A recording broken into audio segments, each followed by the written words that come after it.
በጣም ቆንጆ፣ ደፋር፣ አፍቃሪና ለዓላማዋ ጽናት ቆርጣ የተነሳች ማንም ከሚገምተውና ከሚጠብቀው በላይ መስዋዕትነትን በተደጋጋሚ የከፈለች ነች። አሁን ግን የዓለምን ሁኔታ በሙሉ ሊቀይር የሚችል ክስተትን ለመከላከል እንዲቻል ከፍተኛ አደራ እሷ ላይ ተጥሏል።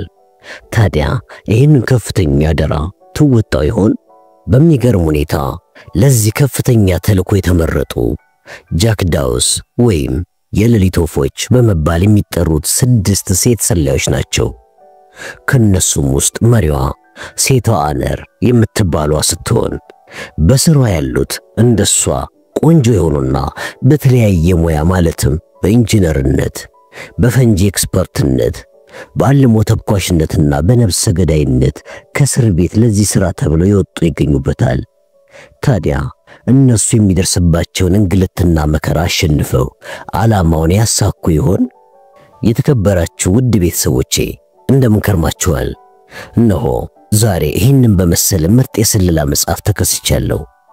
እንስቷ ሰላይ ወይም ሴቷ አነር የተሰኘው ይሄ ድንቅ መጽሐፍ ተጸንሶ የተወለደው በሰላ ብዕሩ ከሚታወቀውና ከዚህ በፊት በእኛ ቻናልም ሾተላዩ ሰላይና ጠላፊዎቹ በሚል ተጽፈው ወደ እናንተ ያደረስናቸው መጽሐፎች ደራሲ በሆነው ኬን ፎሌት ተጽፎ በ2002 ዓመተ ምህረት በተርጓሚ ፋሲካ ግዛው ወደ ሀገርኛ የተመለሰውን ይህንን ዘመናዊ ሽሬ መጽሐፍ ይዤ ወደ እናንተ በመቅረቤ ደስታዬ ወደር የለውም።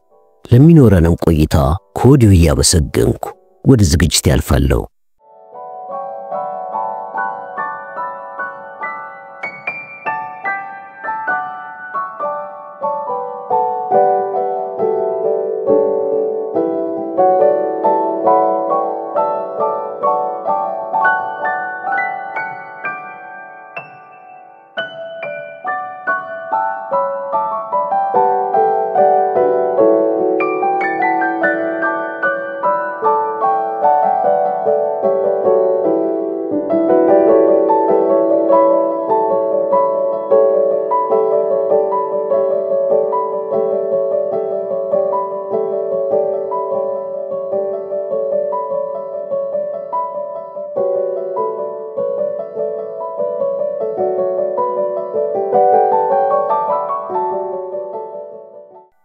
ዲያተር ተስፋ ቆርጧል። ፍሊክ የምትባለው ሴትዮ ሲበዛ የማትጨበጥ መሆኗን ተረድቷል። የዘረጋላትን ኃይለኛ ወጥመድ አመልጣለች። በሬምስ ከተማ አንዱ ቦታ ነው የምትሆነው፣ ግን እሷን የሚያገኝበት ምንም መንገድ አልነበረም። ድንገት ከአርበኞች አንዱን ካገኘች ብሎ እነርሱን መከታተሉ ዋጋ የለውም። ምክንያቱም አሁን ሁሉም በቁጥጥር ስር ውለዋል። ዲያተር የማይክልን ቤትና የጊልበርትን አፓርታማ በጄስታፓ እያስጠበቀ ቢሆንም ፍሊክ በተራ ጄስታፓዎች እይታ የማትገባ መሆኗ ገባው። ፎቶዋም በየከተማው የተሰራጨ ቢሆንም እስካሁን ግን ደብዛዋ ስለጠፋ ጸጉሯን ቀለም ተነክራ ወይም በሌላ ዘዴ ራሷን ቀያይራ መሆን አለበት ከሚል ድምዳሜ ላይ ደረሰ። የመጨረሻ ተጫውታበታለች። በአንድ እርምጃ ሁሌም እንደቀደመችው ነው። ኃይለኛ ብልሃት ያስፈልገዋል። አንድ ዘዴም የመጣለት መሰለው። አዎ አለ።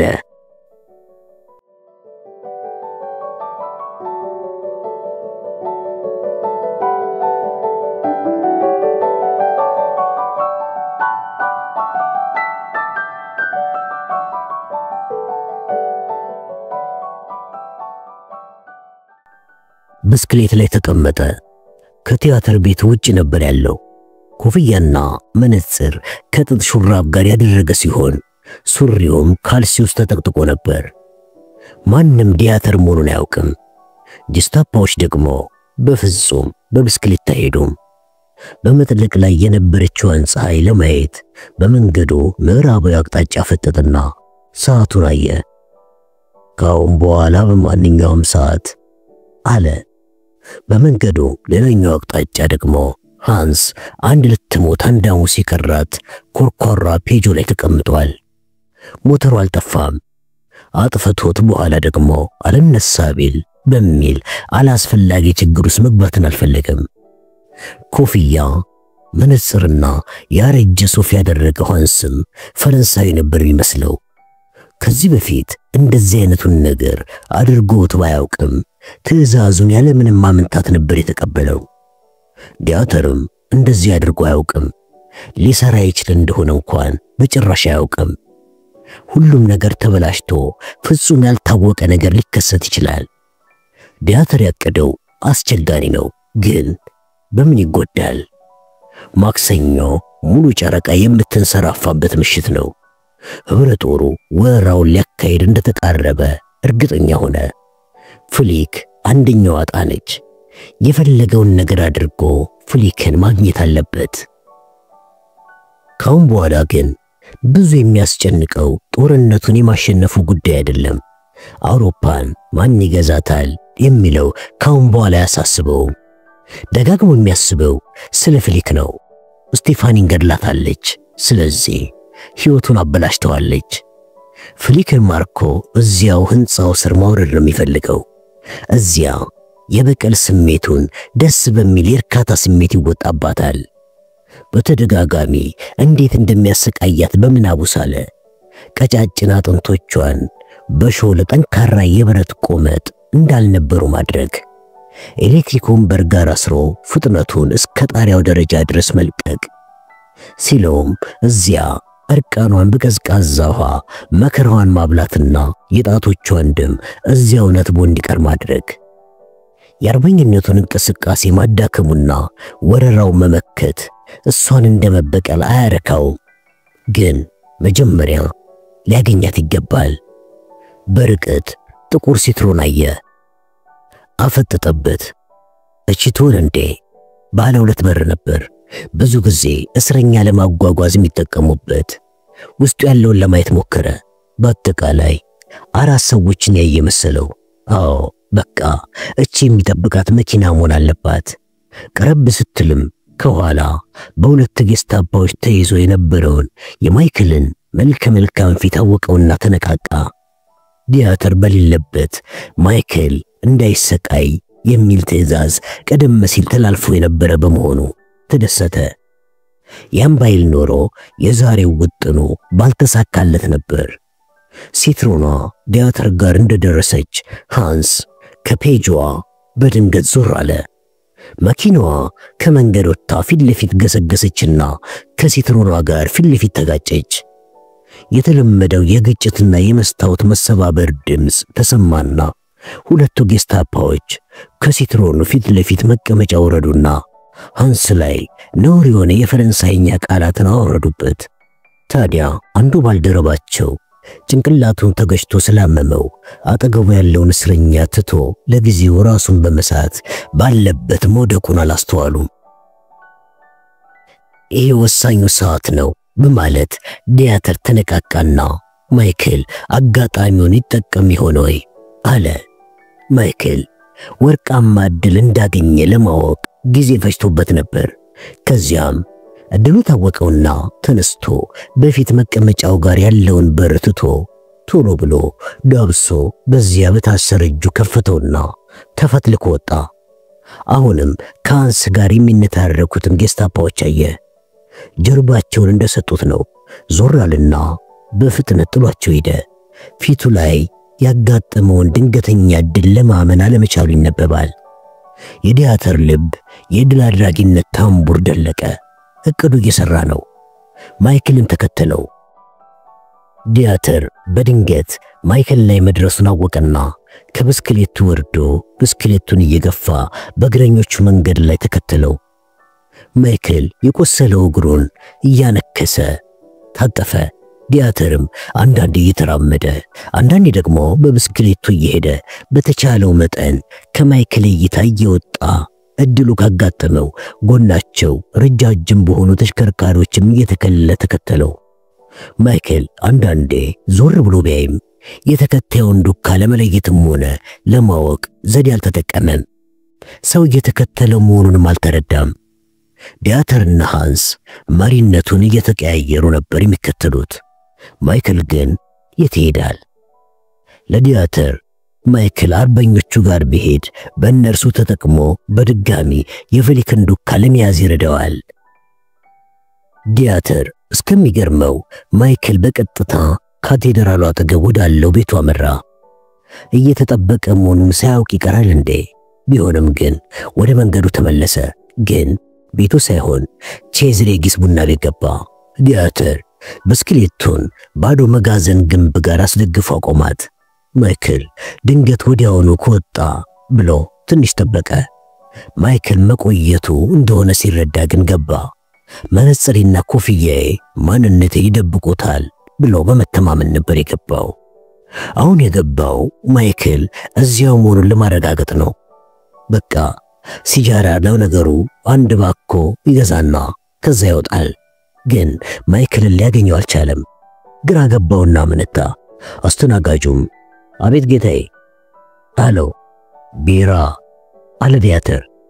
ድራፍት? አዎ። ብዙ ቃላት ሳይሆን አጠር አድርጎ በተቻለ ቢናገር አስተናጋጁ የጀርመናዊ አነጋገሩን ሳያውቅበት ጥሙን ለማርካት የመጣ ባለ ብስክሌት ነው ብሎ ያስባል። ያው ጌታዬ። ዋሽንቴቱ ጋር ነው። አስተናጋጁ ጥግ ላይ ወዳለው በር ጠቆመው። ዲያተር ከፈተውና ገባ። ማይክል ወንዶች ሽንት ቤት ውስጥ የለም። ዲያተር ደፍሮ ሴቶች ሽንት ቤት አየው፣ ግን የለም። የቁም ሳጥን አይነት የሚመስለው በርን ገፋ ቢያደርገው ወደ ደረጃ የሚያመራ መሆኑን አየ። ደረጃውን ወጣ። አላይም አጮልቆ መመልከቻ ያለው ግዙፍ በር ነበር። በሩን አንኳኳ። የሚከፍት አጣ። ለደቂቃ ያህል አዳመጠ። ምንም አይሰማውም። በሩ ግን ወፈር ያለ ነው። ከውስጥ አንዱ አይቶት የዘወትር ደንበኛ አለመሆኑን እንዳረጋገጠ ታውቆታል። ሽንት ቤት ፍለጋ ተሳስቶ የመጣ ለመምሰል እየሞከረ ራሱን አከክ አደረገና ትከሻውን ነቅንቆ ወረደ። ግን የኋላ በር መኖሩን የሚያሳይ ምንም ምልክት የለም። ማይክል እዚያ ከተቆለፈው ክፍል እንደሆነ ዲያተር ታውቆታል። ግን ምን ሊያደርገው ይችላል? አስተናጋጁ እንዳያዋራው ብርጭቆውን ይዞ ወደ አንድ ጥግ ሄደና ተቀመጠ። ቢራው ውሃ ነው የሚለው። ጀርመን እንኳን በጦርነቱ ጊዜ የቢራ ጥራቷ ደክሟል። እንደምንም ጠጥቶ ጨረሰውና ወጣ። ሃንሰን በሌላኛው ጥግ በመጽሐፍት መሸጫ ሱቅ ሲያየው ዲያተር ተሻገረ። አዎ አላይ አንድ የሆነ የግል ክፍል አይነት ቤት ውስጥ ነው ያለው አለው። ምናልባት ከሌሎች አርበኛ ካድሮች ጋር ተገናኝቶ እያወራ ይሆናል። ግን ደግሞ ሹሾች ያሉበት ወይም ሌላ ነገርም ይሆናል።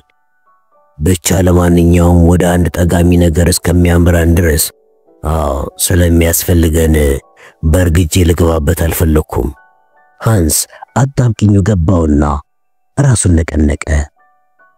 ዲያተር ውሳኔ ላይ ደረሰና ማይክልን እንደገና ለመያዝ ጊዜው እጅግ በጣም ገና ነው በማለት ሲወጣ ከተለዋለሁ። እኛ እንደራቅን ግን ገብተህ በድንገት ልታመሰው ትችላለህ አለው። ብቻዬን? ዲያተር ሲትሮን ውስጥ ተቀምጠው የማይክልን ቤት በአይነ ቁራኛ ይጠብቁ የነበሩት ጄስታፓዎች እየጠቆመው እንዲረዱ ዘዛቸው። እሺ ከጠየቁ የሆነ አነስተኛ ነገር ነው በላቸው። ስለ አርበኞቹ ግን እንዳታነሳ። እሺ እስከዚያው ግን አብረን እንጠብቃለን አለው።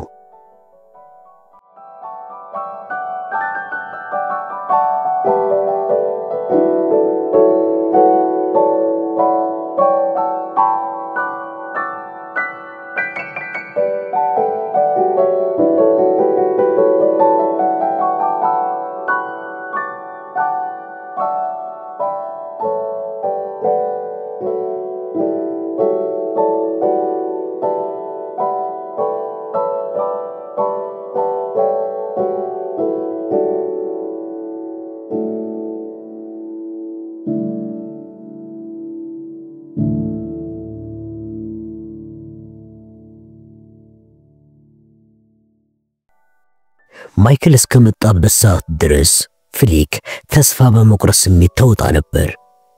ቁማር መጫወቻው አጠገብ ተቀምጣ ይሁን ያልሆነውን ከቤቴ ጋር በማውራት ካርታቸው ላይ ያተኮሩትን የቁማር ጠጠሮቻቸው ላይ አይኖቻቸውን የተከሉትን እንዲሁም በሚዞረው የቁማር መውጫ ዙሪያ የተሰበሰቡትን እልህ የዋጣቸው ቁማርተኞች ፊት በግዴለሽነት ትመለከት ነበር። ማንም ያን ያህል ልብ ብሎ አላያትም። በቆንጆ ሴት የማይዝናኑ ኮስታራ ቁማርተኞች ናቸው። ማይክልን ካላገኘችው ችግር ውስጥ መግባቷ ነው። ሌሎቹ ጩልሌዎች ካቴድራል ይገኛሉ፣ ግን እዛ ማደር አይችሉም።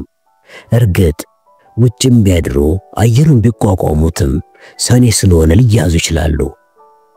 ከኋላ የሚዘጋ የጭነት መኪና ካላገኙ ደግሞ መስረቅ ሊኖርባቸው ነው። ያለበለዚያ ፖሊስ በሚፈልገው መኪና ሊሄዱና ተልኮንም ለመፈጸም ሊገደዱ ነው። ይሄ አደጋ ባጋጠመው ተልኳቸው ላይ አደጋ መጨመር ነው የሚሆነው። ያዘነችበት ሌላ ምክንያት ነበር። የስቲፋኒ ምስል ተመላለሰባት።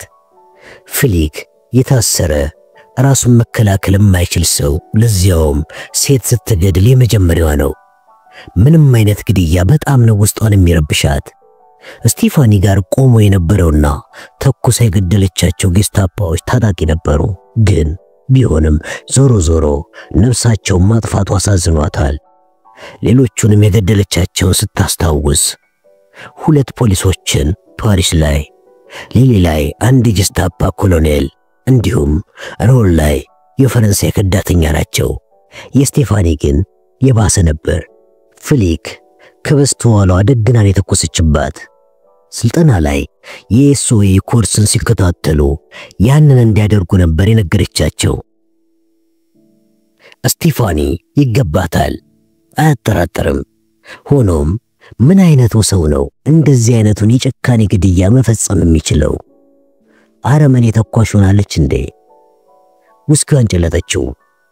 ያሰክረኛል በማለት በድጋሚ ብርጭቆዋን ሳትሞላው ቀረች። ከዛም ማይክል ገባ። በእፎይታ ስሜት ተሞላች። ምክንያቱም ማይክል የከተማ ነዋሪዎቹን በሙሉ ያውቃል፣ ሊረዳን ይችላል አለች ለራሷ። በድንገትም ተልኮ ሊሳካ የሚችል መሰላት። ባለረጃጅም አጥንቶቹና የዝናብ ልብስ የለበሰውን ሰው ስታቅፈው የግዷን ነበር የሳቀችው። ሁሌም እንደምትወደው ታውቃለች። በአንድ ወቅት ግን በኃይለኛ ፍቅር ከሱ ጋር መጠመዷን ተጸጸተችበት። ሁለተኛ ያ ፍቅር ተመልሶ እንደማይመጣ እርግጠኛ ናት። ቀረብ ብሎ ሲመጣ ደስ የሚል ገጽታ እንዳልነበረው አስተዋለች። ፊቱ ላይ አዲስ መስመር ነገር ያወጣ ይመስላል። ከልቧ አዘነችለት። ፊቱ ላይ ከፍተኛ የመዛል ስሜት በመታየቱ የ35 ሳይሆን የ50 ዓመት ሰው ነበር የሚመስለው። ትልቅ ጭንቀቷ ትዳራቸው ያበቃለት መሆኑን ለሱ መርዳቱ ነው። ፈርታለች። የሐሳቧ መቃረን ማስገረማት። ሁለት ጌስታፓዎችና ፈረንሳዊት ከሃዲ የገደለች ሴትዮ የባሏን ስሜት መጉዳት አስጨነቃት። ሲያያት እንደተደሰተ ያስታውቃል። ፍሊክ አለ እየጮኸ፣ እዚህ እንደምትመጪ ታውቆኛል። አሁንም የቆሰለ እግሩ እያነከሰ አቋርጦ ወደሷ መጣ። ድምጿን ዝግ አድርጋ ጌስታፓዎች ማርኳል ብዬ ፈርቼ ነበር። ማርከውኝ ነበር። ማንም እንዳያየው ለሰዎቹ ጀርባውን ሰጥቶ ወደሷ ዞርና በትልቅ ገመድ የታሰረ እጁን አሳያት።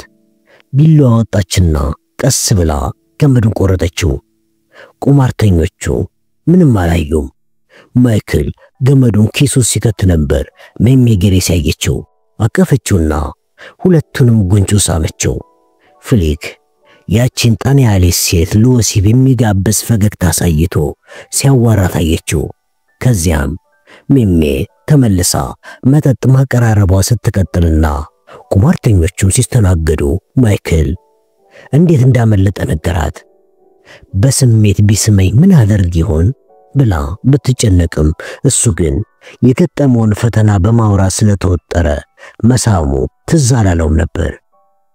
ሲበዛ እድለኛ ነኝ እኮ እያለ እያጠቃለለ ረዘም ያለ ወንበር ላይ እጁን አሸታሸት እያደረገ ተቀመጠና ቢራ አዘዘ። ፍሊክ ራሷን ነቀነቀችና ምናልባትም የበዛ እድለኝነት ነው አለችው። አልገባኝም። የሆነ ሽወዳ ነገር ሊሆን ይችላል። አነጋገሯን በመጥላት እንደሆነ በማያጠራጥር ሁኔታ ተቆጣና በጭራሽ አይመስለኝም አለ። እዚህ ተከትለው የመጡ አይመስልህም? በፍጹም አለ ቆፍጠን ብሎ። አረ ዞሬ ያየው ነበር። አልተዋጠላትም ግን አለፈችው። እና ብሪያን ስታንዲሽ ሞቷል። ሌሎች 3 ወገኖቻችን ማድሞአሴል ሌማስ፣ ጊልበርትና ዶክተር ቦል ታስረዋል አለችው። የተቀሩት ሞተዋል።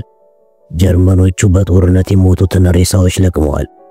ከዚያም የተረፉት ጋስቶን፣ ጄኔፍና ቤርትራንድ በሴንት ሲሳይል የሞት ቅጣት ተፈጽሞባቸዋል አላት። ወይኔ አለች። ለደቂቃ በዝምታ ተዋጡ። ፍሊኬን ተልኮ ለማሳካት ሲባል የጠፋው ነፍስና የደረሰው ስቃይ እጅግ በጣም ከበዳት። የማይክል ቢራ መጣለት። ግማሹን ጠጣውና ከንፈሮቹን ጠረግ በማድረግ ህንፃው ላይ ሌላ ሙከራ ለማድረግ ሳይሆን አይቀርም አመጣጥሽ ሲላት ራሷን ነቀነቀችና ግን ማርልስ የሚገኘውን የመሬት ውስጥ አዲድ ለማፍረስ ነው ብለን ያስወራ ነው። ጥሩ ሐሳብ ነው። ለማንኛውም እንቀጥልበት። አሁን አይደለማ 2 አባሎች ፓሪስ ተይዘዋል። እናም እስካሁን ያንን ያወራነው ነገር ተናግረዋል። እውነተኛውን የተልኳቸው ዓላማ ያውቁትምና ጀርመኖቹ መሬት ለመሬት የሚሄደውን ሀዲድ ይጠብቁታል። ያንን ለአርኤፍ ትተን እኛ ሴንት ሲሳይል ላይ እናተኩራለን። ምን ላደርግ እችላለሁ ታዲያ? እኔ ማታ የምናድርበት ቦታ እንፈልጋለን። ለደቂቃ አሰብ አደረገና የጆሴፍ ላፕሬ ቤት። ላፕሬ ሻምፓኝ ተማቂ ነበር። የማይክል አክስት በአንድ ወቅት ጸሐፊው ነበረች።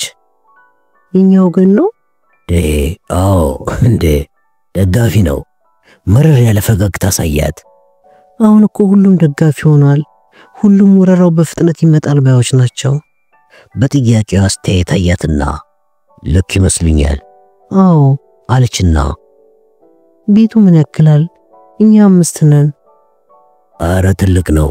50 ሰው ሊደበቅበት ይችላል። ጥሩ። ሌላ ደግሞ ለነገ የሚሆን ተሽከርካሪ እንፈልጋለን። ወደ ሳንት ሲሳይል ለቤጃ ነው? አረ አይደለም። ከዚያ በህይወት ከቆየን ወደ አውሮፕላናችን ለመቀጠልና ለመሄድም ነው። በተለምዶ ቻትል የሚገኘውን የመውረጃ ቀጠና መጠቀም እንደማትችሉ ታውቂያለሽ አይደለ? ጌስታፖዎቹ ያንን ያውቃሉ። እዛ ነው የተያዝኩት። አዎ አውሮፕላኑ የሚመጣው ላውሮኬ ነው። ትዕዛዝ ሰጥቻለሁ። የድንች ማብቂያው? አዎ እሱ ጥሩ ነው። እሺ መኪናውስ? ፊሊፕ ሞለር የሆነ የጭነት መኪና አለው። ስጋ ለሁሉም የጀርመን ጣቢያዎች ያከፋፍላል። ሰኞ የረፍት ቀኑ ነው። አስታወስኩት። እሱም ቅልጥ ያለ ናዚዎች ደጋፊ አይደል እንዴ? ነበረ።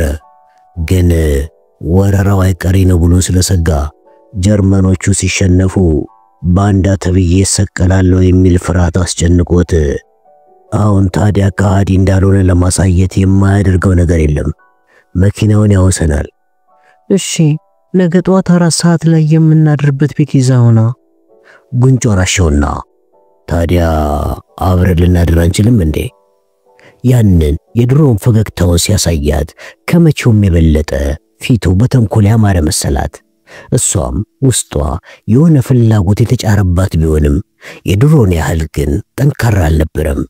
ድሮ በአንድ ወቅት ያ ፈገግታ ያስገባት ነበር። አሁን ግን ማስታወሻ ነው። ከታማኝነት ውጪ መሆን ስለምትጠላ እውነቱን ፍርጥርጥ አድርጋ ልትነግረው ፈለገች። ግን የተልኮውን ስኬት አደጋ ላይ ሊጥለው ይችላል። የእርሱ ትብብር በጣም ያስፈልጋታል። ወይስ ይህ ሰበብ ነው? ምናልባትም ድፍረቱን አታ ይሆናል። አይሆንም፣ አብረን ልናድር አንችልም አለችው። ፊቱ በቅሬታ ተቆረ። በጊልበርት ምክንያት ነው። ልትዋሸው ስለማትችል ራሷን በአዎንታ ነቅንቃ አዎ አንዱ እሱ ነው አለችው። እሺ ሌላውስ ምንድነው? በቃ እኔ በዚህ በቀውጢ ሰዓት እዚህ አይነት ጭቅጭቅ ውስጥ መግባት አልፈልግም። የተጋለጠና የፈራ መሰለ። ሌላ ወንድ በህይወትሽ ውስጥ አለ እንዴ? ልትጎዳው አልደፈረችምና የለም ብሎ አሸችው። ኮስተር ብሎ አያትና ጥሩ አለ በመጨረሻም። እሺ ደስ ብሎኛል። ፍሊክ ራሷን ጠላች። ማይክል ቢራውን ጭልጥና ተነሳ። የላፕሬ ቤት ከሜንዴላ ካሬ ነው። በእርግጥ 30 ደቂቃ ይፈጃል። አውቀዋለሁ መንገዱን አለችው። ኦኬ በቃ ሞሌር ጋር ሂጂ ስለ መኪናው ልንገረው በማለት አቀፋትና ከንፈሯ ሳማት። ፈራች። ሌላ ሰው አልያዝኩም ብላለችና ሲስማት እምቢ ማለት አልችልም። ማይክልን መሳም ግን በፖል ላይ መማገጥ መሰላትና አይኖቿን ጨፍና ከንፈሩን እስከሚያነሳላት ጠበቀች። ስሜት ማጣቷን ላይረዳ ግን አይችልም። በሐሳብ ተጠምዶ ለአፍታ ያልተመለከታትና 4 ሰዓት እንገናኝ ብሏት ሄደ።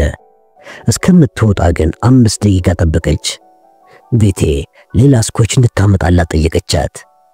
ስትጠጣው በሩ ላይ ቀይ መብራት በራ። ማንም አልተናገረም፣ ግን በቤት ውስጥ የተሰበሰበው ሁሉ ተንቀሳቀሰ። ቁማር አጫዋቹ ተሽከርካሪውን አቆሞ ገለበጠውና ደና ጠረጴዛ አስመሰለው። ካርታ ተጫዋቹ የያዙትን ሁሉ ጠራርገው አነሱና ኮታቸው ለባበሱ። ቤቴ ደግሞ ብርጭቆቹን አንስታ ማጠቢያ ውስጥ ደፋቻቸው።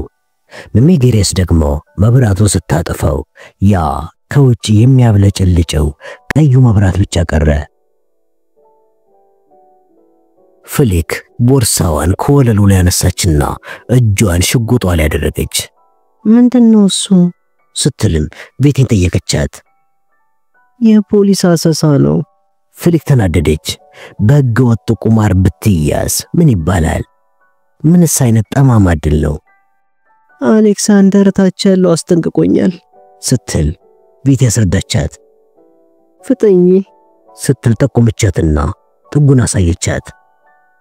ፍሊክ ወደ ተጠቆሙ ቦታ ስታይ ሚሚጌሬስ የሆነ ቁም ሳጥን መሳይ ነገር ውስጥ ስትገባየቻት። ሚሚጌሬስ እዚያ ቁም ሳጥን መሳዩ ነገር ውስጥ በጥድፊያ የተከፈተውን በር በተሰቀሉ ኮቶች ስትሸፍን ፍሊክ አተኩራ ስትመለከት ነበር። ቁማርተኞቹ በሆነ ድብቅ በር ሲያመልጡ ፍሊክም ማምለጥ እችላለሁ ብላ አሰበች። ያ ቀዩ መብራት ጠፋና ዋናው በር ተንጓጓ። ፍሊክ ክፍሏን አቋርጣ በቁም ሳጥን ውስጥ የሚሸሹትን ወንዶች ተከተለቻቸው። ስትገባም ባዶ ቤት ነበረ። መሬቱ ከጠበቀችው በላይ ዝቅ ስላለ በሚቀጥለው ሱቅ ላይ የተሰራው አፓርታማ ላይ ያለች መሰላት። ሁሉም ደረጃውን ሲሮጡ ወረዱና ከጀርባ ባለው በር ወጡ። ዙሪያውን በረጅሙ ግንብ የተከበበ ቆሻሻ ግቢ ነበር። ግንቡ ስር ያለው በር ወደ አንድ መተላለፊያ ሲመራ፣ መተላለፊያው ደግሞ ወደሚቀጥለው መንገድ ያወጣል። መንገድ ላይ ሲወጡ ወንዶቹ በተለያዩ አቅጣጫዎች ተበተኑ። ፍሊክ በፍጥነት እየሸሸች ተራመደች። ወዲያው ብቻዋን ሆነች። ቁና ተንፈሳ ራሷን አረጋጋችና ሌሎች ሉሌዎች ይጠብቋት ወደ ነበረበት ካቴድራል አመራች። ወይ ጉድ አለች ለራሷ። ትንፋሿ እንደተመለሰላት የቁማር መጫወቻው ቤት ሲበረበር አየች። ማይክል እንደወጣ ነው ፖሊሶቹ የመጡት። ፍሊክ ደግሞ በአጋጣሚ አታምንም። ብዙ አሰበች፣ ግን ይበልጥ ባሰበችው ቁጥር በሩን ያንጓጓው ማንም ይሁን ማን እሷን ይፈልግ እንደነበረ ተረዳች። ከጦርነት በፊት ጊዜ ጀምሮ የተወሰኑ ሰዎች እዚያ ተሰብስበው ቁማር እንደሚጫወቱ ታውቃለች። የአካባቢ ፖሊሶች ያለ ጥርጥር ስለ ቦታው ያውቃሉ። ታዲያ በድንገት ቤቱን ለመዝጋት ለምን ይነሳሳሉ? ፖሊሶች ባይሆኑ እንኳን ጌስታፖዎች ናቸው የሚሆኑት። እነርሱ ደግሞ ስለ ቁማርተኞች አይጨነቁም። ኮሚኒስቶችን፣ አይሁዶችን፣ ግብረ ሰዶማውያንንና ሰላዮችን የሚያሳድዱት። የማይክል ማምለጥ ገና ከመጀመሪያው ቢያስገርማትና ጥርጣሬውን ቢያነሳሳውም እንዳልተከተሉኝ እርግጠኛ ነኝ በሚለው ማጽናኛም ዘና ለማለት ተገዳ ነበር። አሁን ግን ሐሳቧን ቀየረች። የማይክል ማምለጥ ልክ እንደ ብሪያን ስታንዲሽ ሆን ተብሎ የተደረገ መሆን አለበት። የዲያትር ብልጣ አምሮ የዚህ ሁሉ ጠንሳሽ ሆኖ ታያት። አንድ ሰው ማይክልን ተከተለው። የሆነ የሚስጥር ክፍል መኖሩን አወቀ። ከዚያም እሷን አገኛለሁ ብሎ ጠበቀ። እንደዚያ ከሆነ ደግሞ ማይክል አሁንም በዓይነ ቁራኛ እየተጠበቀ ነው ማለት ነው። አሁንም መንከርፈፉን ከቀጠለ ማታ ፊሊፕ ሞሌር ጋር፣ ጠዋት ደግሞ ጭሉሌዎቹ ቆመው ከሚጠብቁት የሻምፓኝ መጋዘን መኪናውን እየነዳ ሲመጣም ተከትለውት ሊመጡ ነው ማለት ነው። ምን አባቴ ነው ማድረግ ያለብኝ አለች።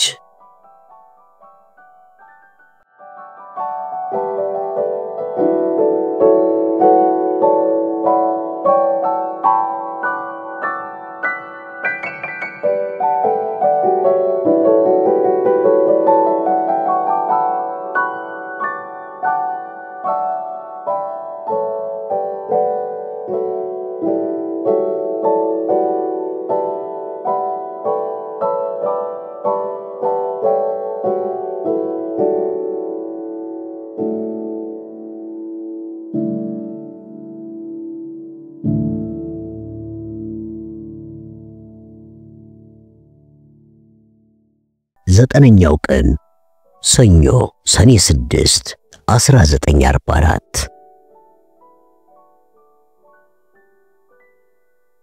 ዲያተር የራስ ምታቱ ለሁለተኛ ጊዜ የተነሳበት ከስቲፋኒ ጋር አብሮ ሊተኛበት የማይችለውን አልጋ ፍራንክፈርት ሆቴል መኝታ ክፍል ውስጥ ሆኖ እየተመለከተ ባለበት እኩለ ሌሊት ላይ ነበር።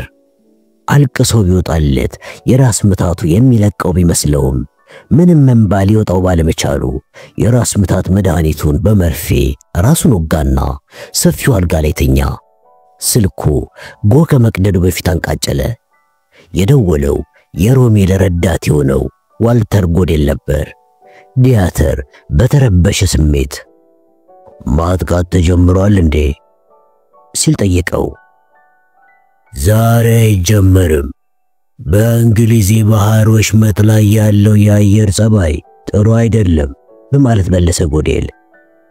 ዲያተር ቆሞ ራሱን እየነቀነቀ ታዲያ መቼ ነው የሚጀመረው ሲል የነጻነት ጦርነት ይጀመራል ብለው ሳይጠብቁ አልቀሩም።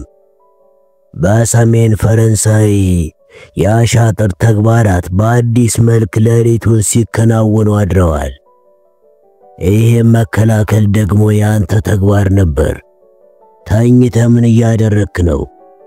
ዲያተር የደነገጠ ቢሆንም እንደምንም ራሱን አረጋጋና ከፈረንሳይ የነጻነት ጦር መሪዎች መካከል ዋናውን ሰው ለመያዝ ጫፍ ላይ ደርሻለሁ። ትናንትና ምሽት ሊይዛት ለትንሽ አመለጠችኝ። ዛሬ ይዛታለሁ፣ አትጨነቅ። በነገው ዕለት በመቶ የሚቆጠሩ አሸባሪዎችን እንይዛለን፣ ቃል እገባልሃለሁ በማለት መለሰለት። ጎዴል ምንም ደስታ አልተሰማው ነበር። ከነገ በኋላ ግን ብትይዛቸውም ዋጋ የለውም ሲል አስገነዘበው። አውቃለሁ አለና ንግግሩን ሳይጨርስ ጎዴል ስልኩን ዘግቶት ነበር። ዲያተር ስልኩን ወረወረና ሰዓቱን አየ። ከሌሊቱ 10 ሰዓት ነበር። ፈጥኖ ከመኝታው ተነሳ። የራስ ምታቱ የለቀቀው ቢሆንም ከተወጋው መድኃኒት ይሁን ከእንቅልፍ ከቀሰቀሰው ስልክ ጮት የተነሳ ምክንያቱን ያላወቀው ድብርት ይዞት ነበር። 3 የአስፕሪን ክኒኖችን በአንድ ብርጭቆ ውሃ ዋጠና ጺሙን መላጨት ጀመረ። ፊቱን በእጁ እየመታ ትላንትና ምሽት ያደረገው አቅሙ የሚችለውን ሁሉ መሆኑንና አለመሆኑን መረመረ። መቶ አለቃ ሃንስ ቼዝ ሬጅስ ላይ ትቶት ሲሄድ ማይክል ለሬስቶራንቶችና ለወታደር ምግብ ቤቶች ትኩስ ስጋ አቅራቢ የሆነውን ፊሊፕ ሞሌር የተባለውን ነጋዴ ለማግኘት ቤቱ ሲሄድ ከኋላ ተከትሎት ነበር። ቤቱ በመጋዘንነት የሚያገለግል መኖሪያ ቤትና ግቢ ያለው ነበር። ዲያተር ቤቱን ለአንድ ሰዓት ያህል ቢከታተለውም ከቤቱ ብቅ ያለ ሰው አልነበረም። ማይክል ሌሊቱን በዚያ ቤት ለማሳለፍ እንደወሰነ ገመተና በአካባቢው ቡና ቤት ፈልጎ ወደ ሃንስ ስልክ ደወለ። ሃንስም ሞተር ሳይክል እየነዳ በ4 ሰዓት ላይ ከሞሌር ቤት ደጃፍ ዲያተርን አገኘው። የዲያተር ረዳት ይሄ የሞሌር ቤት ባዶ እንደሚሆን ነገረው። በቤት ውስጥ የአደጋ ማስጠንቀቂያ መሳሪያ ሳይኖራቸው አይቀርም አለ ዲያተር። የሞለርን ቤት የሆነ ሰው ከውጭ የሚከታተል ከሆነ ከፊት ለፊት ያለው ባለ ቡና ቤቱ በመሳሪያ ምልክት ይሰጣቸዋል። የነጻነት ጦሩ ይሄንን ቤት ሲጠቀምበት የነበረ ይመስልሃል? ሲል ጠየቀ ዲያተር። አዎ፣ ኮሚኒስት ፓርቲው ቤቱን ስብሰባ ለማድረግ ያነሳ ሳይጠቀምበት አልቀረም።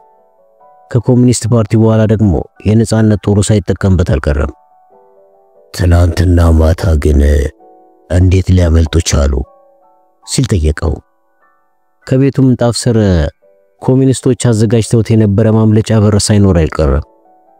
የቡና ቤቱ ሰራተኛ ሳልያዝከው? በቡና ቤት ውስጥ የነበሩትን ሰዎች ሁሉ ይዣለሁ። አሁን የስልክ ማስተላለፊያው ህንጻ ውስጥ ታስረው ይገኛሉ በማለት መለሰ ሃንስ። ዲያተር ሃንስ የሞለርን ቤት እንዲከታተል መድቦት እሱ ሳንትሴሳይል ሄዶ ነበር። እዚያም የተደናገጠውን የቤቱን ባለቤት አሌክሳንደርን ሲመረምረው ቆየና ጥርጣሬ ሁሉ መሰረተ ቢስ መሆኑን አረጋገጠ። ቦታው የፈረንሳይ የነጻነት ጦር መደበቂያም የኮሚኒስቶች ፓርቲው መሰብሰቢያም ቦታ ሳይሆን የሕገ ወጥ ቁማር መጫወቻ ቦታ ነበር። የቤቱ ባለቤት የሆነው አሌክሳንደር ማይክል ወደ ቤቱ መምጣቱንና ከባለቤቱ ጋር መገናኘቱን ገልጾ ነበር። ሁኔታው ለዲያተር ሌላ ኪሳራ ነበር የሆነበት። የነጻነት ጦር ሰላዮችን በላይ መያዝ ቢችልም ፍሊክን ግን ሊይዛት አልቻለም ነበር። ሲሙን ተላጭቶ ከጨረሰ በኋላ ፊቱን ጠራረገና መኪና ከነ ሹፌሩና ሁለት ወታደሮች እንዲልኩለት ወደ ስልኩ ማዞሪያ ህንጻ ደወለ። ልብሱ ለባበሰና ወደ ሆቴሉ ኩሽና ሄዶ ግማሽ ደርዘን የሚሆን ትኩስ ብስኩቶችን በወረቀት አስተቀለለና ወሰደ። ከዚያም ጠዋት ከሆቴሉ ክፍል ሲወጣ የካቴድራሉ ህንጻ በንጋቱ ፀሐይ ደምቆ ሲያብረቀርቅ ነበር። የጌስታፖ ወታደሮች አዘውትሮ የሚይዟት ፈጣኗ ሲትሮን መኪና ውጭ እየጠበቀችው ነበር። ዲያተር ለሾፌሩ የሞለር ቤት የሚገኝበትን አድራሻ ሰጠውና ሄደ። ሲደርሱ ሃንስን ከመጋዘኑ 50 ሜትር ርቆ የሚገኝ መንገድ ላይ አድፍጦ አገኘው። ሌሊቱን ሙሉ ከቤቱ የወጣም ሆነ የገባ ሰው ባለመኖሩ ማይክል በቤት ውስጥ እንደሚኖር ገመቱ። ዲያተር ሾፌሩን ራቅ ብሎ እንዲጠብቀው አዘዘና ከሃንስ ጋር የገዛውን ብስኩት እየበላ ተቀምጦ ተጠባበቀ። ዲያተር ለብዙ ሰዓት ሲጠባበቁ ቢቆዩም ደቂቃዎችና ሰዓታት ባለፉ ቁጥር ትዕግስት ማጣቱን እንደምንም ተቆጣጠሩት። ስቴፋኒን በድንገት ማጣቱ ቅስሙን ቢሰብረውም ከድንጋጤው እንደምንም ተላቆ አሁን ትኩረቱን ሁሉ በጦርነቱ ላይ አድርጎ ነበር።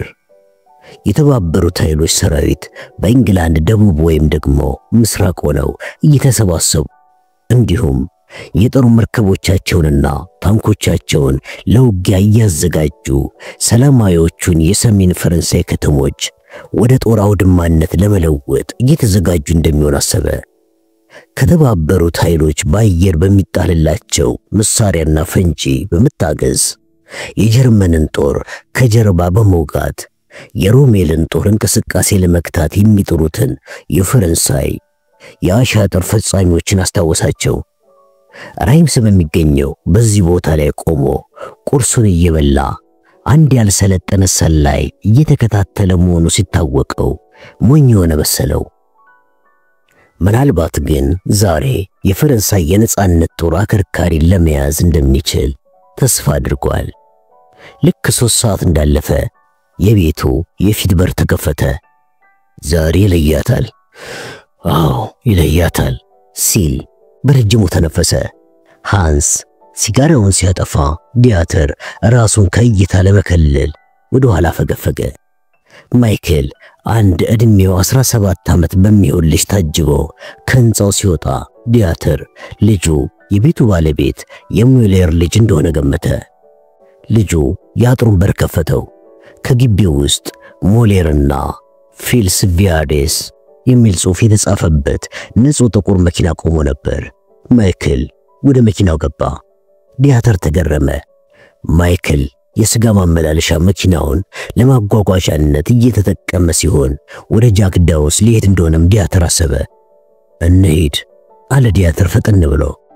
ሃንስ ወደ ቆመችው ሞተር ሳይክሉ እየሮጠ ሄደና ሞተሩን ለማስነሳት እየሞከረ ጀርባውን ለመንገዱ ስተቆመ ዲያተር ወደ መኪናው ሮጦ ሄዶ ለጀስታፓው ሹፌር ምልክት ሰጠውና ማይክልን መከታተል ቀጠሉ። ማይክል ከግቢው ውስጥ ወጣና በመንገዱ ላይ መንዳቱን ቀጠለ። ሃንስ በሞተር ሳይክሉ ተከተላቸው። ዲያተርም ፈጥኖ መኪና ውስጥ ገባና ሞተሩን እንዲከተለው ሹፌሩን አዘዘው። ወደ ምስራቅ አቅጣጫ ሲያመሩ በጀስታፓው መኪና ጋቢና ውስጥ የተቀመጠው ዲያተር በጉጉት ፊት ለፊቱን ይመለከታል። የሞለር መኪና ትልቅ ጣራና የኩሽና ጭስ ማውጫ አይነት ስለነበረው ከኋላ ለመከታተል ቀላል ነበር። ይህን መኪና ተከትዬ ፍሊክን ይዛታለሁ ሲል ዲያተር አሰበ።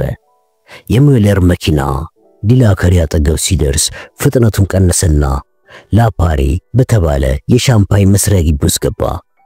ሃንስ በፍጥነት እየነዳ አልፏቸው ሲታጠፍ የዲያተር ሹፌርም ተከተለው። ጃክ ዳውስ ትላንትና ሌሊት እዚህ ተደብቀው ሳያሳልፉ አይቀርም አለ ዲያተር። ገብተን ያዛቸው እንዴ ሲለው ሃንስም ዲያተር አሰበ።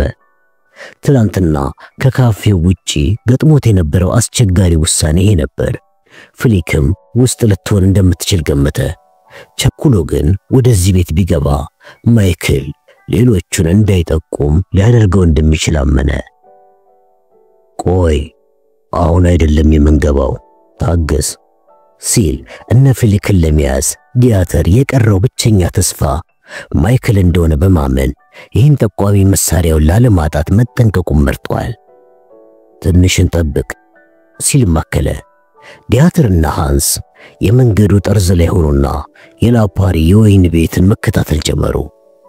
በባዶ በርሜሎች የተሞላ ትልቅ ግቢ፣ ረጅምና ውብ ሕንፃ እንዲሁም በፋብሪካነት የሚያገለግል ሰፊ ሕንፃ ይታይ ነበር። የሞለር መኪና በግቢው ስትቆም የምድር ውስጥ መደበቂያ ቤቱ ከፋብሪካው ሕንፃ ስር እንደሚሆን ዲያተር ገመተ። የዲያተር የልብ ምት ጨመረ። ከአሁን ሰዓት ጀምሮ በማንኛውም ደቂቃ ማይክል ከፍሊክ ወይም ከጃክ ዳውስ ጋር ብቅ ሊል እንደሚችል ገመተ። እነ ፍሊክ በሞለር መኪና ላይ ሆነው ለማፈንዳት ወደሚፈልጉበት ቦታ ሲያመሩ ዲያተር ከጀስታፓ ወታደሮች ጋር በመሆን በቁጥጥር ስር እንደሚያውላቸው አምኗል። ዲያተርና ሃንስ ክትትላቸውን እንደቀጠሉ ማይክል ከሕንፃው ወጣ። ማይክል ሙሉ ልብስ የለበሰ ሲሆን ግራ በተጋባ ሁኔታ ወዲያውና ወዲህ እየተመለከተ ግቢ ውስጥ ቆመ። ሃንስ ምን ሁኔታ አጋጥሞት ይሆን እባክህ ሲል ዲያተርን ጠየቀው። ዲያተር በጣም ደንግጧል። የሆነ ያላሰበው ነገር ሳይገጥመው አልቀረም አለ። ፍሊክ አሁን ከዚህ ቤት አመልጣው እንዳልወጣች ተስፋ አድርጎ ነበር። ከደቂቃዎች በኋላ ማይክል ወደ ቤቱ በር ዘሎ ተመለሰና አንኳኳ። ነጭ ቀሚስ ያደረገች ሴት ከፍታ አስገባቸው። ማይክል አሁንም ፊቱ ላይ መገረም ቢነበብበትም እንደ በፊቱ ግን ግራ የተጋባ አይመስልም። መኪናው አስገባና ሞተሩን አስነስቶ አዞረ።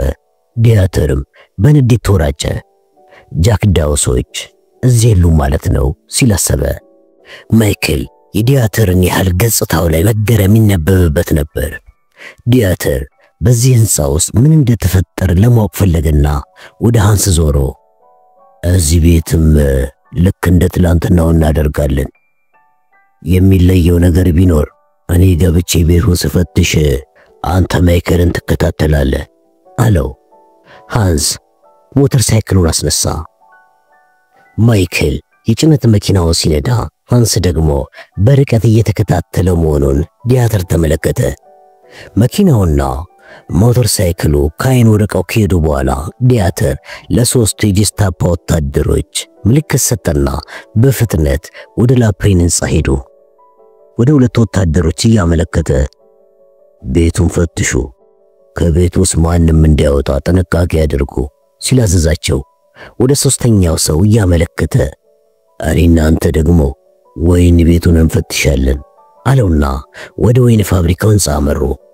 በፋብሪካው የመጀመሪያ ፎቅ ቤት የተጨመቀ ወይንና ፍራፍሬ ይገኝ ነበር።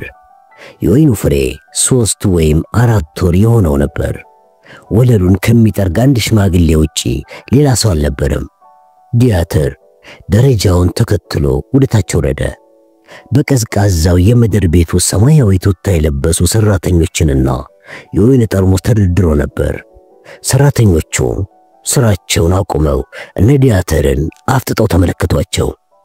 ዲያተር የጀስታፓ ወታደር ከክፍል ክፍል ሲፈትሹ ወለሉ ላይ እና ግድግዳው ላይ ተደግፎ የተደረደሩ በሺ የሚቆጠሩ የወይን ጠርሙሶች እንጂ አንዲትም ሴት አላገኙም። በምድር ቤቱ የውስጥ መተላለፊያ ጫፍ ላይ ዲያተር የዳቦ ቁርጥራጭ፣ የፀጉር ማስያዣና የሲጋራ ቁርጥራጭ ሲያገኝ የፈራው ነገር እንደደረሰ አወቀ። ጃክ ዳውሶች ሌሊቱን እዚያ አሳልፈው እንደነበርና ሲነጋ መሰወራቸውን ተገነዘበ። ሰራተኞቹ ስለ ጃክ ዳውስ ላያውቁ ቢችሉም የቤቱ ባለቤት ግን እዚህ እንዲደበቁ ፍቃድ ሳይሰጣቸው እንዳልቀረ ዲያተር ገመተ። ለዚህ ወንጀሉም የቤቱ ባለቤት መቀጣት እንዳለበት ወሰነ። ከምድር ቤቱ ወደ ላይ ወጣና ግቢው ውስጥ ወዳለው መኖሪያ ቤት አመራ። የጀስታፓ ወታደር በሩን ከፈተለትና ሁሉንም በሳሎን ውስጥ አስቀምጠናቸዋል ሲል ተናገረ። የሚያማምሩ ግን ያረጁ የቤት ዕቃዎች፣ ለዓመታት የታጠቡ የማይመስሉ መጋረጃዎች፣ ያለቀ ምንጣፍና ትልቅ የመመገቢያ ጠረጴዛ ከ12 ወንበሮች ጋር በቤት ውስጥ ነበሩ።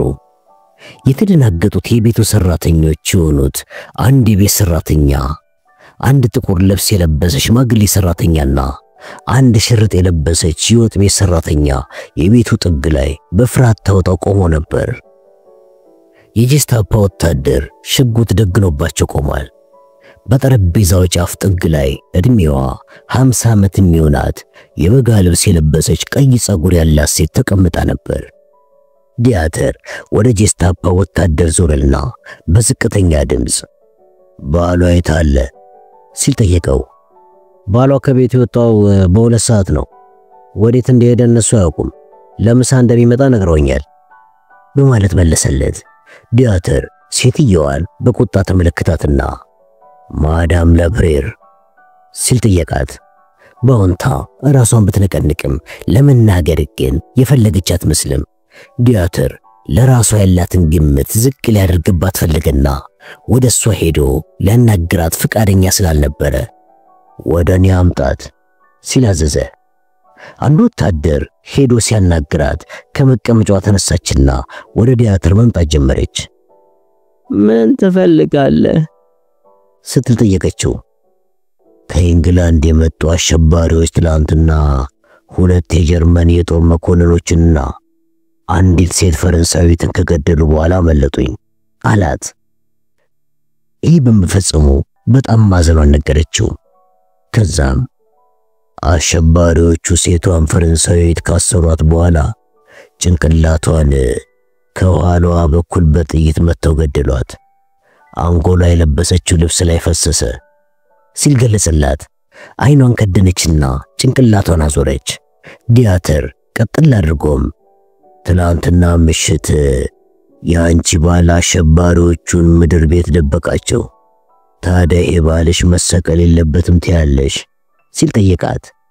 ከጀርባው ያለችው ሰራተኛዋ ማልቀስ ጀመረች። ማዳም ላፕሬም በጣም ደነገጠች። ፊቷ አመድ መስልና በድንገት ቁጭ አለች። በፍጹም አይሆንም ስትላቸው ካሸኮች ዲያተር የምታውቂውን ሁሉ በመንገር ባልሽን ከሞት ልታደኙ ትችያለሽ ሲል ገለጸላት። እኔ ምንም የማውቀው ነገር የለም። የተደበቁት ሰዎች ከራት በኋላ መተው ጎ ከመቅደዱ በፊት ለቀው ሄደዋል። በጭራሽን ያላየዋቸው በማለት ተናገረች። እንዴት ነው ከዚህ ሄዱት? ባልሽ መኪና አቅርቦላቸው ነው ሲል ጠየቃት። እኛ የመኪና ነዳጅ የለንም ስትል መለሰችለት። ነዳጅ ከሌላችሁ ታዲያ የምታመርቱትን ሻምፓኝ መኪናዎቻችሁ እንዴት ያከፋፍላሉ ሲል ጠየቃት። ደንበኞቻችን ከዚህ መጥተው ነው የሚወስዱት በማለት መለሰች። ዲያተር የተናገረችውን አላመናትም። ፍሊክ የሚጓጓዙበት መኪና እንደምትፈልግ አልተጠራጠረም። ማይክል የዕቃ ማመላለሻ መኪና ከፊሊፕ ሞሌር ተወሶ እዚህ የመጣውም ለዚያ መሆኑን ዲያተር ተገነዘበ።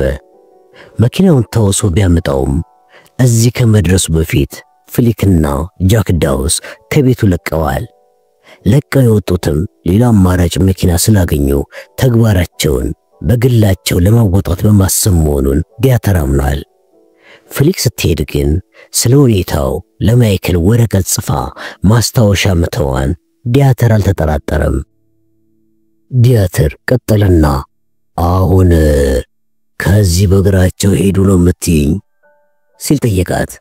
አይደለም እየነገርኩ ያለሁት እኮ ምንም እንደማላውቅ ነው። እኔ ከእንቅልፌ ስነቃ ሰዎቹ ሄደዋል በማለት መለሰችለት። ዲያተር እየዋሸችው እንደሆነና እውነቱን ለማወጣጣት ደግሞ ጊዜና ትዕግስት እንደሚያስፈልግ ያመነ ሲሆን ግን ትዕግስትም ሆነ ጊዜ እንደሌለው ተገንዝቧል። ሁሉንም ማስራችሁ ሰዷቸው ሲል በቁጣ ተናገረ። አዳራሽ ውስጥ ያለው ስልክ ጮኸ። ዲያተር ከምግብ ቤት ወጥቶ ሄዶ ስልኩን አነሳው። ጀርመንኛ ቅላጼ ያለው ድምፅ። አንድ ጊዜ ሻለቃ ፍራንክን ፈልጌ ነበር አለ። ሻለቃ ፍራንክ ነኝ አለ ዲያተር። መቶ አለቃ ሃንስ ነኝ ሻለቃ አለ ሃንስ። ሃንስ ምን ተፈጠረ ሲል ጠየቀ ዲያተር። አሁን ባቡር ጣቢያ ነው ያለሁት። ማይክል የዕቃ መኪናውን አቁሞ ወደ ማርሴ የሚሄደውን ባቡር ትኬት ቆርጧል። ባቡሩ አሁን ሊነሳ ነው ሲል መለሰ። ሁኔታው እሱ እንዳሰበው መሆኑን ዲያተር አመነ።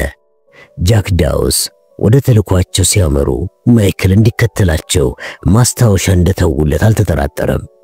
በቃ ወደ ምድር ውስጥ ለውስጥ መተላለፊያ በመሄድ ሊያፈነዱት ነው ያቀዱት ሲል ዲያተር አሰበ። ሁልጊዜም ቢሆን ፍሊክ ከሱ በዘዴ አንድ ደረጃ ወደፊት ቀድማ እየበለጠችው መሆኗን ሲገነዘብ በጣም ተበሳጨ። የሆነ ሆኖ ጨርሳ ልታመልጠው እንደማትችል አምኗል። ጭራዋን እየተከተላት እንደሆነና በጥቂት ጊዜ ውስጥ እንደሚይዛትም እምነት አሳደረ። ፈጥነ ባቡሩ ላይ ወጣና እየተከታተልከው ቆይ፣ ማርሴል ያገኘሃለሁ አለው ዲያተር ለሃንስ። በጣም ጥሩ እሺ አለና ሃንስ ስልኩን ዘጋ።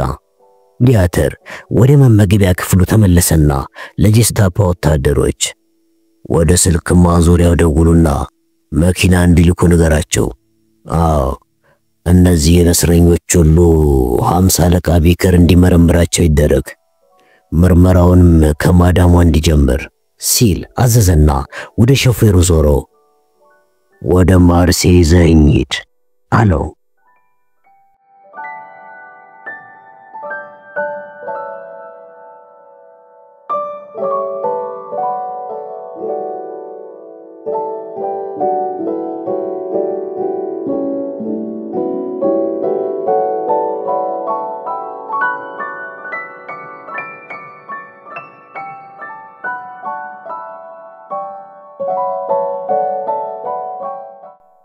ከባቡር ጣቢያው አጠገብ ባለው የዴሌጋር ካፌ ፍሊክና ፖል የገብስ ቡና፣ ጥቁር ዳቦ፣ ስጋ ከሌለበት ሾርባ ጋር ተመገቡ። ሩቢ፣ ጄሪና ግሬታ ከነፍሊክ ጋር እንደማይተዋወቁ ሆነው ሌላ ወንበር ላይ ተቀመጡ። ፍሊክ በመንገድ ላይ የሚመላለሱትን ሰዎች በአይኗ ትቆጣጠር ነበር። ማይክል አስጊ ሁኔታ ውስጥ መሆኑን ፍሊክ አውቃለች። አግኝታ ሊገጥመው ስለሚችለው አደጋ ልታስጠነቅቀው ፈልጋለች። ይህንኑ ለማይክል ልታስረዳው ሞሌር መኖሪያ ቤት ሄዳ ልታገኘው ብትፈልግም ማይክልን መከታተል ወደ ፍሊክ ያመራናል ብለው ማይክልን የሚከታተሉት የጀስታፖ ወታደሮች እጅ መውደቅ መሆኑን ተረድታለች። ሌላው ቀርቶ ማይክልን ለማግኘት ወደ ሞሌር መኖሪያ ቤት ስልክ መደወል ለሚጠልፉት የጀስታፖ የስለላ ሰራተኞች የተደበቀችበትን ማሳወቅ መሆኑን ተገንዝባለች። እንዲያውም ማይክልን ለመርዳት ልታደርገው የምትችለው ነገር ቢኖር በግልጽ አለማግኘት መሆኑን ተረድታለች። እሷም እስከምትያዝ ድረስ ዲያተር ማይክልን እየተከታተለው እንደሚቆይ ያስባለች። ፍሊክ ለማይክል እንዲደርሰው ማዳም ላፕሬ ቤት ያስቀመጠችለት መልእክት እንደዚህ የሚል ነበር። ማይክል በጂስታፓ ክትትል እየተደረገብህ እንደሆነ እርግጠኛ ነኝ። ትናንትና የነበርክበት ቤት አንተ ከሄድክ በኋላ በጂስታፓ ተፈትሿል። ዛሬ ጠዋትም ክትትል እያደረጉብህ እንደሆነ ገምታለሁ። አንተ እዚህ ከመድረስህ በፊት ይህን ቦታ ለቀን በከተማው መካከል ራሳችንን ደብቀን እንቆያለን። የዕቃ መጫኛ መኪናውን ባቡር ጣቢያው አጠገብ አቆሙና ቁልፉን የሾፌሩ ወንበር ስር አስቀምጠው። ከዚያም ባቡር ተሳፍረ ወደ ማርሴይ ሂድና ዱካን አጥፍተህ ተመልሰና በጣም ጠንቃቃ ሁን ፍሊክ። አዎ ደሞ ካነበብከ በኋላ አቃጥለው ይላል መልእክቱ። ያሰበችው እቅድ በጽንሰ ሐሳብ ደረጃ እንደሚሳካ እምነት ቢያድርባትም ትክክለኛ እቅድ መሆኑን ባይኗ እስከምታይ ድረስ ረፋዱን በጉጉት አሳለፈች። ልክ 5 ሰዓት ሲሆን ትልቅ የዕቃ መጫኛ መኪና መጥቶ ባቡር ጣቢያው መግቢያ አካባቢ ሲቆም ተመለከተች። ፍሊክ ትንፋሽ ወራጠች። መኪናዋ ጎን ላይ በነጭ ፊደል የተጻፈ ሞሌርና ፊልስ ቪያንዴ ድርጅት የሚለውን ጽሑፍ ተመለከተች። ማይክል ከመኪናው ሲወርድ አሁንም ትንፋሿን ሳበች። ቀጥሎ ወደ ባቡር ጣቢያው ሲያመራ እቅዷን ለማሳካት እየተቃረበች መሆኗን ተረዳች። ማይክልን የሚከተለውን ሰው ለማየት ብትሞክርም ግን በጭራሽ ማየት አልቻለችም። ወደ ባቡር ጣቢያው ብዙ ሰዎች በእግር፣ በብስክሌት፣ በመኪና እየገቡ ስለሆነ ማይክልን እንደሚከታተሉ ታምናለች። ካፌ ውስጥ ቁጭ ብላ መራሩን የገብስ ቡና የምትጠጣ በመምሰል ማይክል ያቆመውን የዕቃ መጫኛ መኪና የሚከታተል ሰው መኖሩን በአይነ ቁራኛ ትከታተል ነበር። ከባቡር ጣቢያው የሚወጣውንና የሚገባውን ሰው ስትከታተል ብትቆይም የዕቃ መጫኛ መኪናውን የሚከታተል የጂስታፓ ሰላይ አላየችም። ከ15 ደቂቃ በኋላ ለፖል ምልክት ሰጠችው። ሻንጣቸውን ሰበሰቡና ተነስተው ወጡ። ፍሊክ የዕቃ መጫኛውን መኪና በሩን ከፈተችውና በሾፌሩ ወንበር ላይ ተቀመጠች። ፖልም ጋቢና ከጎኗ ተቀመጠ።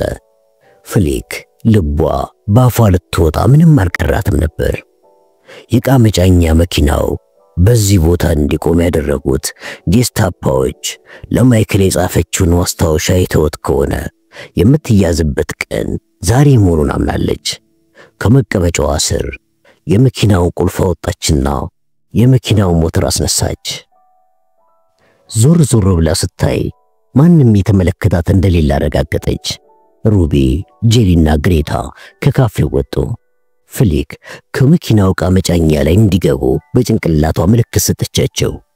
ፍሊክ የመኪናውን ጋቢና ስትመለከት የዕቃ መጫኛ መኪናው እንዲያቀዘቅዝ በረዶ የሚቀመጥባቸውን መሳቢያዎችና ሳጥኖች ተመለከተች። የቀረ ነገር ቢኖር መኪናው የሚያመላልሰው ትኩስ የስጋ ሽታ ለመኖር ብቻ ነበር። የኋለኛው የመኪናው በሮች ተከፈቱ። 3ቱ ሴቶች ሻንጣዎቻቸውን ዕቃ መጫኛው ላይ ወረወሩና ወጡ። ሩቢ የመኪናውን የኋላ በሮች ሳበችና ስትዘጋቸው ፍሊክ አንደኛ ማርሽ ያስገባችና መንገዷን ቀጠለች። ፍሊክ ፈገግ ብትልም የተልኳቸው የመጨረሻው ከባዱ ክፍል ገና እንዳልተፈጸመ ተረድታለች። የከተማውን ወደ ሳንት ሴሳይል የሚያመራውን መንገድ ተያያዘችው። በመንገዷ ላይ የፖሊስ መኪናዎችና የጂስታፓ ሲትሮን መኪናዎችን ብታይም በዚህ ለወታደሮች ምግብ ከሚጭን መኪና ውስጥ እስካለች ድረስ ለጊዜው ካደጋ ነፃ መሆኗን አምናለች። በተጨማሪም በዚህ ለወታደሮች ስጋ በሚያከፋፍል መኪና ላይ የተጻፉት የስጋ አከፋፋይ ድርጅቶች ስም በዚህ ቦታ ለመሄድ ህጋዊ ፍቃድ ያለው መሆኑን የሚያረጋግጡ ነበሩ። ፈረንሳይ ውስጥ ያሉት ብዙ ወንዶች ጀርመን ውስጥ ወዳሉት የናዚ የግዳይ ሥራ ቦታዎች በግዞት የተላኩ በመሆናቸውና ሌሎቹ የቀሩት ወንዶችም ወደ ጀርመን ከመጋዝ አመልጠው ተራሮች ስር የመሸጉት ማርኮስ የነጻነት ሽማቂዎችን ስለተቀላቀሉ ፈረንሳይ ውስጥ እንደነ ፍሊክ አይነት ሴት ሹፌሮችን ማየት የተለመደ ነበር።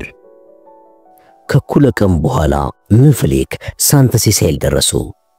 የፈረንሳይ ሕዝብ በናዚ ግዞት ስር በቀን አንድ ጊዜ ብቻ የሚያገኛትን የዕለት ምግቡን ቀትር ላይ ለመቅመስ የሚሰባሰብ በመሆኑ የመንገዶች ጸጥ ረጭ ማለት ፍሊክን አላስገረማትም። ቀጥላም ወደ አንቶኔት ሕንፃ መራች። ረጃጅም የእንጨት በሮች ተከፈቱና ወደ መግቢያው እንድትገባ መሯት። ፖል ከመኪናው ዘሎ ወርዶ በሩን ከከፈተ በኋላ ፍሊክ ወደ ውስጥ ስትነዳ ከኋላ በሩን ዘጋው። አሁን ያ ከሩቅ የሚለይ የነበረው የሥጋ አከፋፋይ ድርጅት አርማ የተጻፈበት መኪና ከመንገድ ላይ ሆኖ አይታይም ነበር። ሳፏጭላችሁ ነው እሺ አለችና ፍሊክ ከመኪናው ዘላ ወረደች። ሌሎቹ የዕቃ መጫኛ መኪናው ሲጠብቋት እሷ ወደ አንቶኔት ቤት አመራች። ፍሊክ ከእንግሊዝ መጣ ከዛሬ 8 ቀን በፊት ይህንን በር አንኳኩታ በነበረ ጊዜ የማይክል ዘመድ የሆነችው አንቶኔት ከርቀት አደባባይ ላይ የጥይት ድምፅ ሰምታ በር አልከፍትም ብላ የነበረ ሲሆን ዛሬ ግን ወዲያውኑ ሲንኳኳ ከፈተችው። አንቶኔት እድሜዋ መካከለኛ የሆነ ቀጭን ጥቁር ዊጓን ያደረገች ሲሆን ፍሊክን አንቶኔት አፍጥጣ ተመለከተቻት። ከዛም በተደናገጠ ስሜት ምን ፈለግሽ ስትጠየቀቻት ፍሊክ ለባልደረቦቿ አፏጨችላቸውና አንቶኔትን ወደ ውስጥ አስገባቻት። ከዛም አትጨነቂ፣ ልክ ጀርመኖቹ እኛ አስገድደንሽ ቤትሽ ውስጥ ኃይል በመጠቀም የገባን እንዲመስላቸው እናስርሻለን አለቻት። ምን ልታደርጉ አስባችሁ ነው? የምናደርገው ነው አስረዳሻለሁ። ግን ቤት ውስጥ ሰው አለ እንዴ? የለም፣ ማንም ሰው የለም የሚል መልስ ሰጠች አንቶኔት። ጥሩ በማለት መለሰችላት ፍሊክ። ሁሉም የፍሊክ ቡድን አባላት ቤት ውስጥ ገብተው ሲጨርሱ ሩቢ የአፓርታማውን በር ዘጋቸው። ቀጥሎም ሁሉም ወደ አንቶኔት ኩሽና ገቡ። ኩሽናው ውስጥ ጠረጴዛ ላይ ጥቁር ዳቦ፣ የካሮት ሾርባ፣ ከአይብና ከወይን የተዘጋጀ ምሳ ተደርድሮ ነበር። አንቶኔት አሁንም በመገረም ምን ልታደርጉ ነው አለቻት ፍሊክን። የምናደርገው ነገር በጣም ቀላል ነው። አንቺና ጓደኞቼ ዛሬ ማታ የስልክ ማዞሪያ ህንጻውን አታጸዱም፣ ልናጸዳ የምንሄደው እኛ ነን ስትል ተናገረች።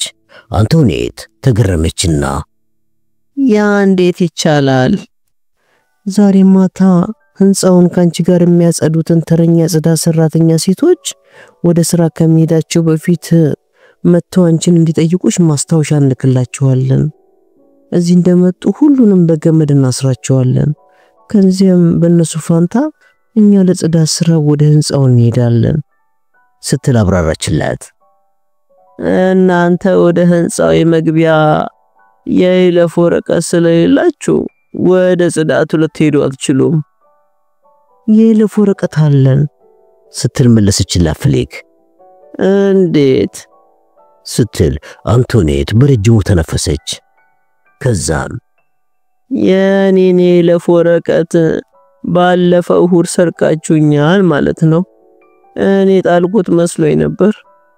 በይለፍ ወረቀቱ መጥፋት ምክንያት ከጀርመኖቹ ጋር ከፍተኛ ውዝግብ ውስጥ ገብቼ ነበር።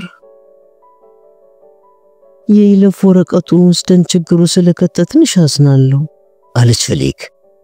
ምን ያሁኑ ጭራሽ ባሰ እንጂ የስልክ ማስተላለፊያ መስመሩ ልታፈንዱት ነው አይደለ? ጀርመኖቹ እኛን ነው ጥፋተኛ አድርገው የሚያሰቃዩን በማለት መለሰችላት አንቶኔት። ፍሊክ ጥርሷን አፋጨች።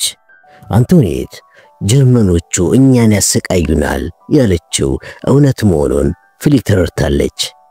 እውነተኛዎቹን የጽዳት ሰራተኞች ጀርመኖቹ ከተሰራባቸው የአሻጥር አደጋ ላይ ተካፍለዋል ብለው ካመኑ ሊገድሏቸውም እንደሚችሉ አውቃለች። እናንተም በዚህ ተግባር ውስጥ ያልተሳተፋችሁ ለማስመሰል የምንችለውን ሁሉ እናደርጋለን።